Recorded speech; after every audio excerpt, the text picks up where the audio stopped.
Pregação expositiva pode ser resumida em 3 verbos. Primeiro, ler o texto. Ler. Você já viu um pregador subir ao púlpito e ele atropela o texto que vai pregar? Ele lê o texto atabalhoadamente.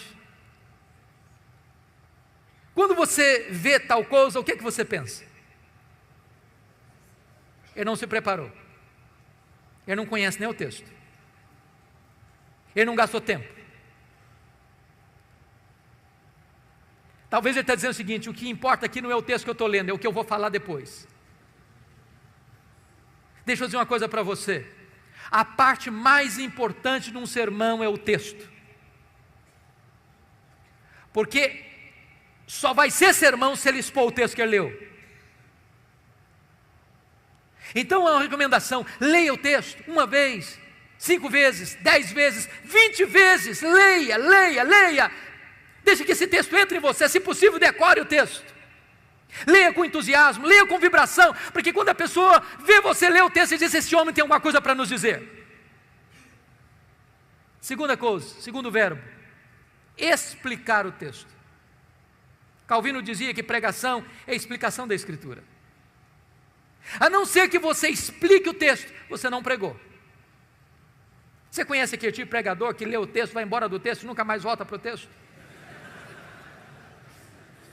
Ele viaja, faz viagens internacionais e espaciais. E você pergunta: meu Deus, mas por que ele leu esse texto?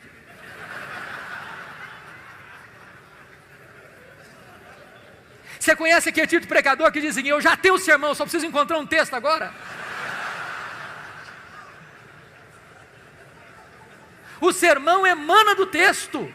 O sermão é a explicação do texto. E por isso nós temos uma palavra técnica que os pastores conhecem, que é exegese. Exegese vem de um prefixo ex, que significa tirar do texto o que está no texto. Cave o texto, descubra o texto, veja o que está lá. E às vezes nós não encontramos essas pepitas de ouro na superfície, é preciso cavar. Esse é o papel do pregador: ir para o texto, perguntar ao texto, mergulhar no texto, descobrir as riquezas do texto, trazer isso à tona. Sabe, irmãos, quando uma igreja se acostuma com pregação expositiva, ela não quer mastigar palha mais. Depois que ela descobre a riqueza da Escritura, ela não tolera mais escutar sermão que não seja focado na Escritura, que exponha a Escritura. O contrário de exegese é exegese. Exegese tem o prefixo eis, significa colocar lá, o que não está lá. Tem muito pregador que vai para o púlpito com as suas ideias, e ele tenta impor ao texto o que ele pensa, o que ele acha. Ele já tem uma ideia preconcebida, mas isso não é pregação. Pregação é quando você vai para a Escritura e deixa que a Escritura fale, você é apenas o canal, você é apenas um instrumento.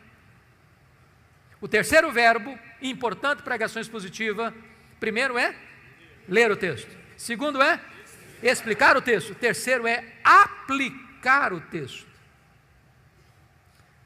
Dr. John Stott escreveu um livro importantíssimo, que penso ainda não está em português, Entre Dois Mundos, e ele disse que pregação é a união desses dois mundos, o texto antigo com o ouvinte contemporâneo.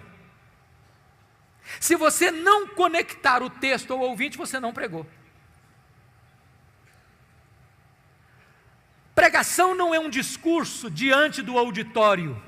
Pregação é uma palavra ao auditório. A pessoa precisa entender: é com você que eu estou falando.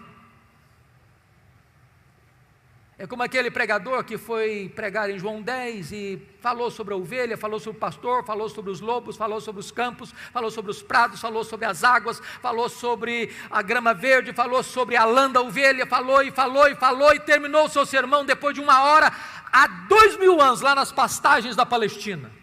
E o auditório perguntou: e daí? E daí? Isso tem a ver comigo? Pregação precisa ter aplicação.